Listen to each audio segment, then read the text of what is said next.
It began as an ordinary July evening, a soft drizzle over the Hudson, a faint rumble beyond the skyline.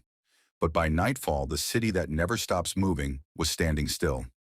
July 14th, 2025. A powerful band of thunderstorms rolled across the Northeast. Within an hour, Central Park recorded 2.07 inches of rain, the second highest one-hour total in city history.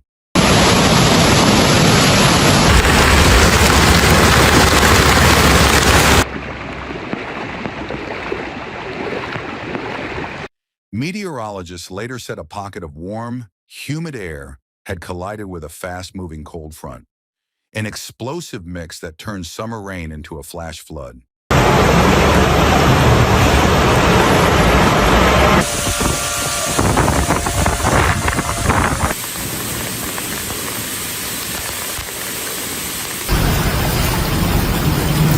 Uh-oh, making waves.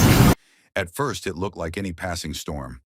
Umbrellas bloomed on sidewalks, taxis splashed through shallow puddles, and commuters hurried underground seeking shelter. But then came the moment no one expected.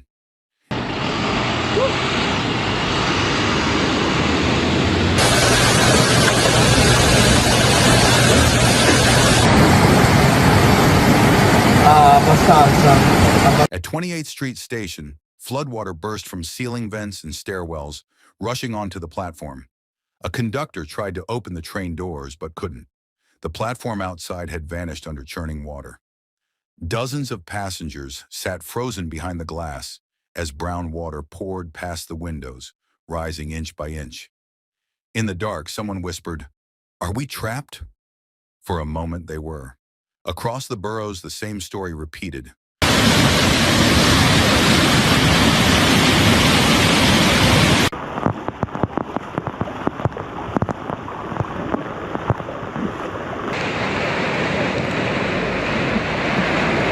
Grand Central, Penn Station, and several stops along the 1, 2, 3, A, C, E, F, M, and R lines began flooding almost simultaneously.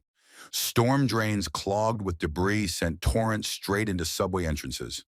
Within minutes, stairways became waterfalls. Power systems flickered, signals failed, and trains screeched to a halt deep beneath Manhattan.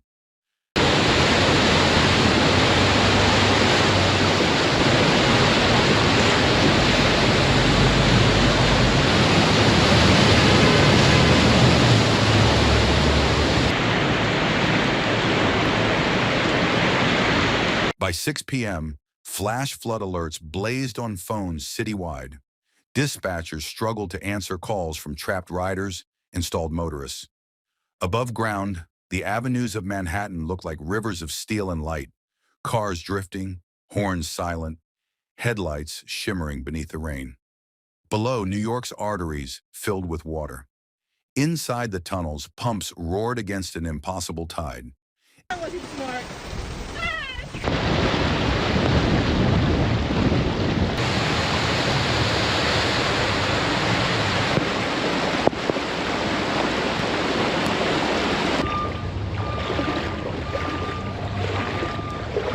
MTA crews fought to contain millions of gallons of runoff, deploying every emergency pump they had.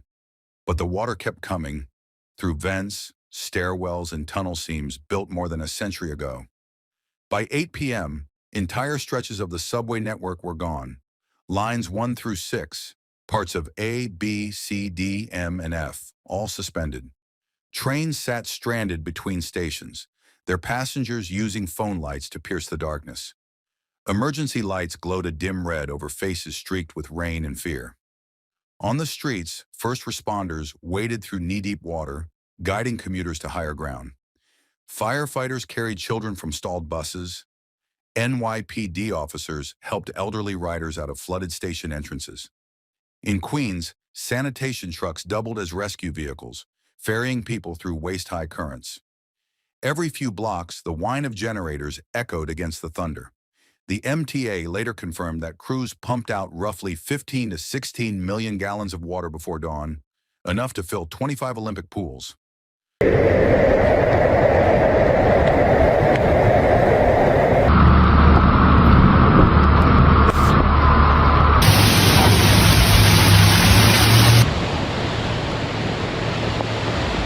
Transit officials called the event one of the fastest system-wide floods in decades. Miraculously, no lives were lost inside the subway that night. But the storm's reach didn't end at the city limits. Across the Hudson in New Jersey, flash floods swept through low-lying neighborhoods. One car was pulled into a swollen brook, killing 2 people. Governor Phil Murphy declared a state of emergency as rescue teams worked through the night, closing highways and searching submerged vehicles. It was a grim reminder that New York's disasters rarely stop at its borders. By midnight, the rain began to fade, but the damage was done. Airports at JFK, LaGuardia, and Newark canceled or delayed more than 2,000 flights. Buses sat stranded, runways glistened under inches of standing water, and thousands of passengers slept on terminal floors.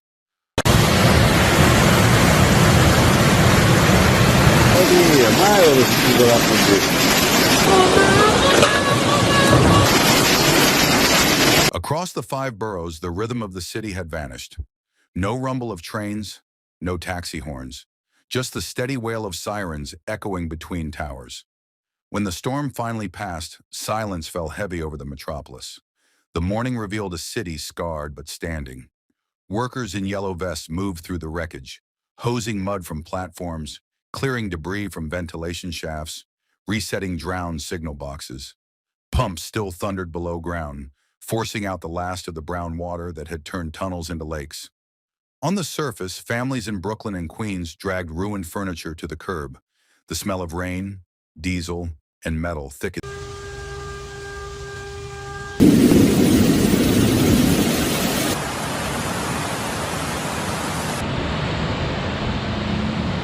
The MTA reported that while service disruptions were widespread, no major infrastructure collapse occurred. Damage was minor compared with past disasters, but the message was clear. Even routine storms were now testing the limits of a century-old system. The city's lifeline was aging, and nature was getting faster. Officials called the event a warning shot. For decades, engineers have known that New York's drainage network was built for another era, one where 1-inch rainfalls were rare. Now climate change has rewritten the rules. Heavier downpours, warmer air holding more moisture, storms that form and explode within hours, each season pushing the system closer to failure. The July 2025 flood wasn't the first time New York went underwater, but it may be the clearest sign of what's coming. In 2012, Superstorm Sandy brought a storm surge that swallowed tunnels, flooded 7 East River tubes, and inflicted nearly $5 billion in damage to the subway system alone. 44 New Yorkers died citywide, and losses topped $19 billion. Engineers rebuilt, reinforced, and redesigned.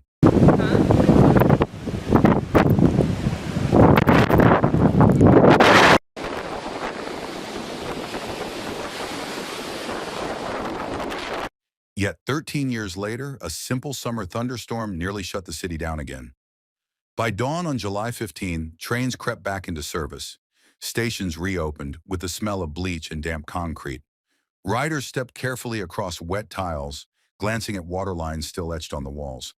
Above them, sunlight glinted off puddles that mirrored the skyline, a city reflecting on its own fragility. New York had survived, as it always does, but beneath the victory was unease. If 2 inches of rain in 1 hour could paralyze the world's busiest subway, what would happen when the next real storm arrived? When wind and tide joined the rain? Scientists warn that extreme rainfall events in the Northeast have increased by more than 70% since the mid-20th century.